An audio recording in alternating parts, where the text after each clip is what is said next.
5 ते 8 जूनपर्यंत महाराष्ट्रात मान्सूनचं आगमन होण्याची शक्यता आहे। त्यामुळे खरीप हंगामाच्या पार्श्वभूमीवर गगनबावडा तालुक्यात पेरणी पूर्व मशागतीच्या कामांना वेग आलाय। आगामी हंगामासाठी शेतजमीन पेरणी योग्य करण्यासाठी शेतकरी सध्या उन्हातान्हात राबतोय। गगनबावडा तालुक्यात भात, नाचणी आणि वरी पिकाची लागवड होते।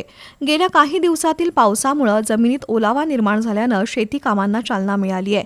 गगनबावडा तालुक्यात सध्या खरीप हंगामाच्या पार्श्वभूमीवर नांगरणी, कुळवणी, बांध दुरुस्ती आणि शेत सपाटीकरणाची कामं सुरू आहेत। डोंगराळ भागातील शेतकरी नाचणी आणि वरी पिकांसाठी जमिनीची मशागत करतायत, तर भात शेतीसाठी शेततळी आणि बांध बांधले जात आहेत। काही शेतकरी आधुनिक कृषी यंत्रसामुग्रीचा वापर करून मशागतीची कामं वेगानं पूर्ण करतायत। कृषी विभागाकडून सुधारित बियाणं, खत व्यवस्थापन आणि शेतीबाबत मार्गदर्शन करण्यात येत आहे। काही भागांमध्ये अजूनही चांगल्या पावसाची प्रतीक्षा आहे, मात्र गगनबावडा तालुक्यात बहुतांश ठिकाणी खरीप हंगामाच्या तयारीला वेग आलाय।